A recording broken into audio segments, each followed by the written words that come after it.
my last video, I put Wasua paper Crinkles cardstock to the test with embossing folders, and the texture results were even better than I expected.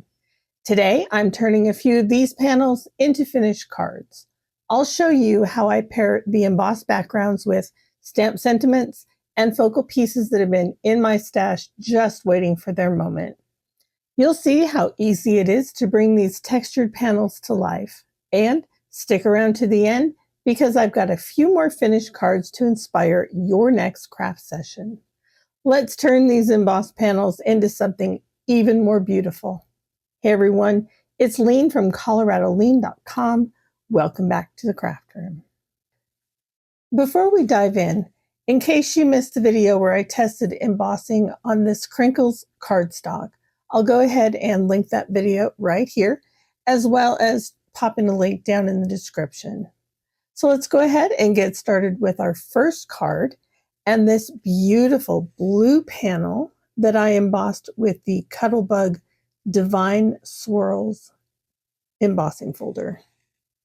As I mentioned before, I'm going to be working with a few pieces that have been in my stash for years. And we're going to start with these two beautiful pieces from the Tim Holtz Wildflower Stems #1 die set. I colored these with distressed watercolor pencils. And unfortunately, I have zero idea what colors I used. I'm also going to be using this really pretty vellum oval. I don't know if you'll be able to see this or not, but the vellum has kind of a little bright white cloudy texture in there. It's very pretty. And then for my sentiment, I stamped Thinking of You from a sentiment set that I've had for years. The first thing I want to do for our card is I need to trim up my panel. After I embossed it, I noticed that my paper shifted a little bit in the folder. So I do want to clean that up a little bit. These panels start around 4 inches by 5 1/4. So I'm probably going to take off about 1/8 of an inch on 2 sides. That will clean up my top, and then just to even it out, I will take it from one side. For my card base, I am going to be using my ever-trusted 110-pound Recollections cardstock. This is cut to 8.5 inches wide by 5.5 inches tall, and it is scored down the middle at 4 1/4 inches. Let's go ahead and put some Scor-tape on here. Now, the thought I had for the front of the card is to place my vellum oval here and then just build these up behind it. And I like how that looks. So I will just glue these down. And if it isn't exactly the same, you know, that's fine.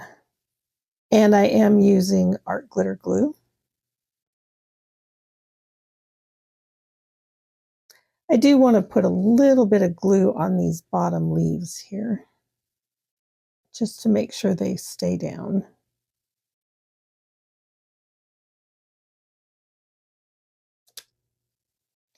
And the more area of this vellum that's covered up, the more area on the back I have to glue the panel to the card without having the glue show, which is always tricky when it comes to working with vellum. I have seen so many products over the years stating that it is perfect to glue down with vellum. You don't see it, this, that, and the other. And I don't know about you guys, but I always see it. So just one of those things. I'll have my flower kind of come off to the side like that, I think. I will kind of figure out where I want this, and then that way I can trim my stems off before I glue it down. And I think it's right about there. So as you can see, I have plenty of places on the back of this to put a little bit of glue to hold this vellum in place. I do want to add plenty of adhesive to this because of the textured background with the embossing folder.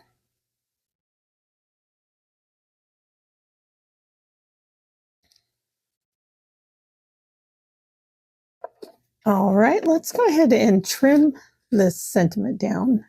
I did stamp this with my mini Misti and Gina K amalgam ink that was re-inked in obsidian black. There is quite a bit of height here by the stems, so I am definitely going to bring in my thin 3D foam squares. I will put one down here at the end.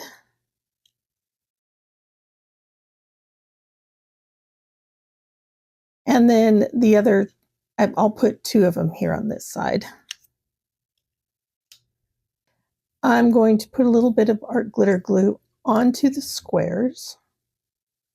And that just gives me a little bit of wiggle room.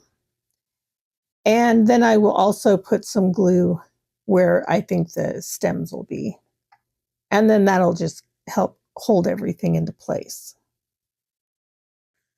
And there is our first card. If you joined me for the first video, you will remember this as my wild card panel. I had had such amazing results with the other embossing folders. I really wanted to see how much, if any, of the original cardstock texture would show with an incredibly textured embossing folder. The folder that I used on here was one of the folders from the Cuttlebug Oriental Embossing Folders set. And there is absolutely zero of the original texture shown. However, I am not going to let this panel go to waste. For my card base on this card, I will be using 110-pound cream colored cardstock. Again, it is cut to 8.5 by 5.5 and scored down the middle at 4 1/4. My pretty little leafy thingy here is from the Leafy Trio die set from Brass and Bliss. I colored this with Distress Oxide sprays, as well as one of Tim Holtz's mica sprays. That's on there as well.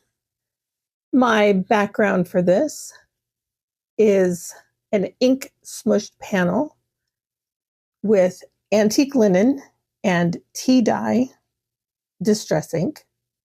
And I trimmed this out with the small Lawn Fawn stitched rectangle die set. When I made this panel, it was like 6 by 6. So I just cut off an end and stamped Happy Birthday. This is from the Kaiser Craft Occasion stamp set. So the first thing I want to do is trim down my sentiment.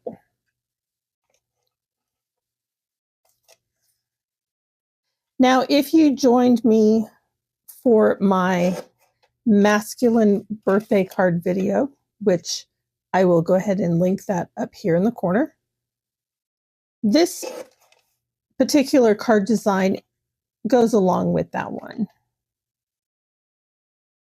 Before I put my card together, I do want to use a little bit of Vintage Photo Distress ink. And I'm just going to go along the edge of my sentiment panel as well as my background. And that little extra dark color around the edge will just help it stand out a little bit more from the cream colored card base. First thing I want to do is put my green panel on. There. I have that mostly in the center. I think that looks pretty nice. And now I'm going to go ahead and adhere this to my card base. So hopefully I can get this to lay flat. I made this on Canson XL watercolor paper, and it is really thick, really heavy, kind of has a mind of its own.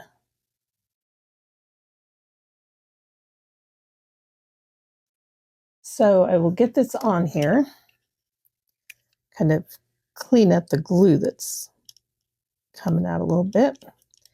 And then I'm going to go ahead and put a weight on this for a few minutes.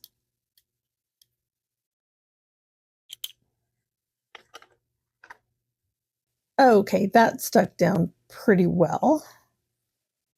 For my sentiment, I am just going to lay this across, probably right around there somewhere.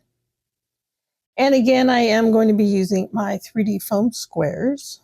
Now I do want this to hang off the edge a little bit, so I don't want these foam squares to be right up to the end.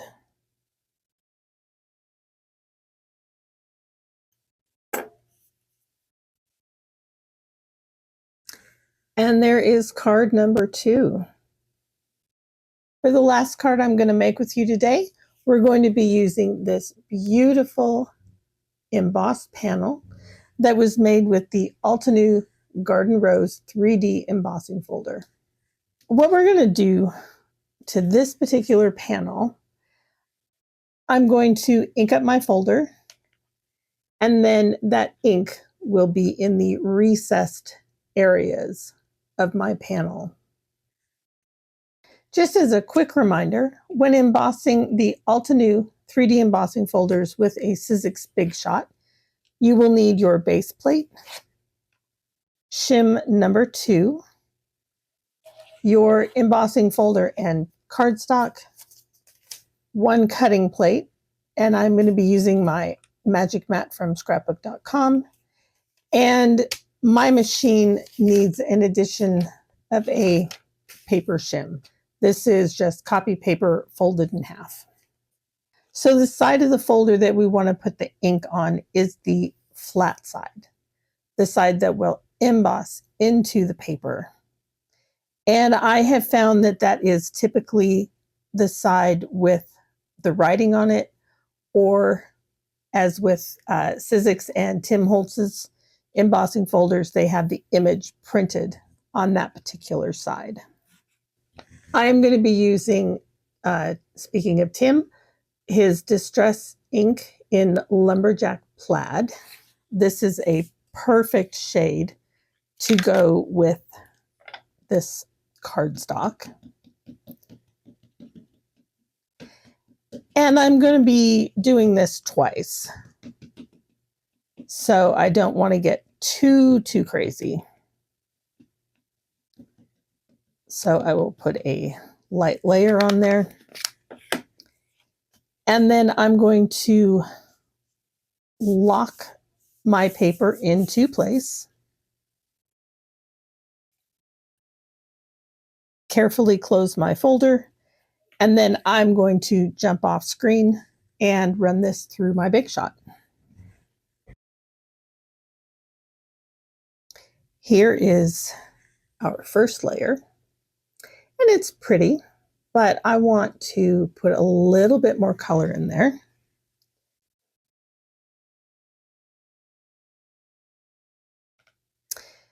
And that looks even better.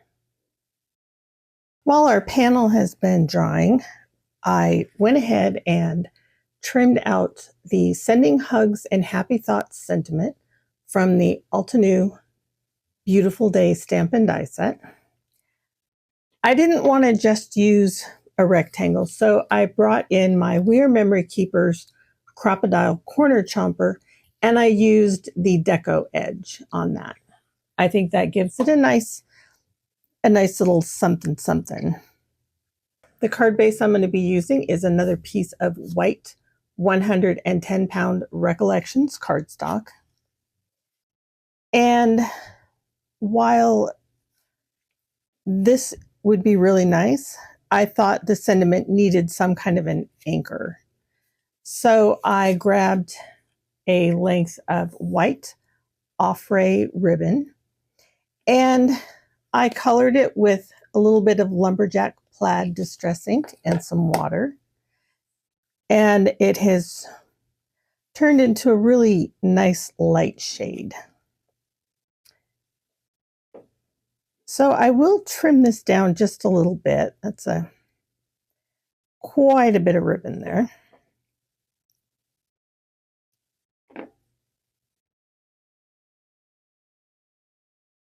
And I think I'm going to anchor it, oh, probably right about there.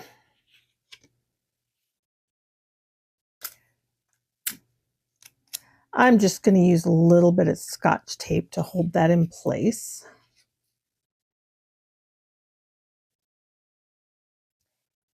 And then I will put my sentiment right on top. I think I'll go ahead and use the thin 3D foam squares again for this. I am going to put just a little dab of glue underneath this ribbon, just so it stays tucked down to the card panel.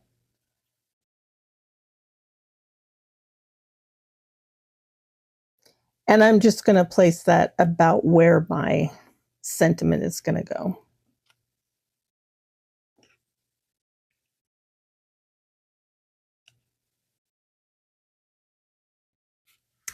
And there is card number 3. Here's another card that I made with the embossed crinkled cardstock. The embossing folder for this one is the Cuttlebug Virginia embossing folder. The butterflies are Tim Holtz's Detailed Butterflies Mini. Background of the butterflies is a color burst background that I made, oh gosh, many, many years ago. And that is done on photo paper. The sentiment is from the By the Sea stamp set from Gina K Designs. And it was designed by Teresa Momber. And of course, I stamped the sentiment in amalgam ink. Our next card is probably one of my favorites. This is with the diamond plate Cuttlebug embossing folder. The car is an SVG file that I found on Creative Fabrica. It is the Vintage Classic Car Silhouettes file, and I will have that linked down below. I cut the top layer of the car from Caesar heat transfer vinyl and ironed it onto 2 additional layers of 110-pound Recollections card. The sentiment, Your Classic, is the dancing script, and I printed that on my Cricut with the 1mm black marker. And I also have that popped up on 2 additional layers of 110-pound card. The last card I want to show you, I made with the Sizzix 3D embossing folder pinwheel. This blue paper here is from the Color Box Light Bright 6x6 paper pad. And this card was probably mentally the most difficult to make. And it is also a cautionary tale for my crafty friends. The reason this was difficult is because I had one panel to work with, and I wanted to make sure that I had enough paper for the back as well as this front square. Now, with typical Z-fold cards, they open like this. However, I personally prefer to glue mine closed. So that's where I got that extra panel from. I measured it, trimmed it out, and then I will glue that closed. Now, the cautionary tale. If, like me, you occasionally have trouble sleeping and you decide, ooh, it's 1 o'clock in the morning, I'll go craft. Can't sleep, I'll craft. You might want to rethink that if you're doing something permanent. Case in point, my sentiment. This is the Phrases for Stephanie stamp set from the Stamps of Life. I inked it with All That Jazz dye ink from Catherine Pooler. And it wasn't until well after that I realized, oh no, happy is upside down. Oh no. So either do not craft at 1 o'clock in the morning or don't stamp with a script stamp because, oi, I swear. Other than that, this is a great card option. I'm going to try somehow to fix this. I don't know how, but I'll figure it out. So there we go. Thank you so much for joining me today. I hope the extra card ideas gave you even more inspiration for using embossed backgrounds. I love how each card came together a little differently depending on the focal image or the sentiment. I'd love to know which card was your favorite today, or if this gave you any ideas for using embossed panels. Let me know down in the comments. If you enjoyed this video, be sure to give it a thumbs up, share it with a crafty friend, and subscribe to the channel if you haven't already. Thanks again for watching, and I'll see you back in the craft room soon. Happy crafting!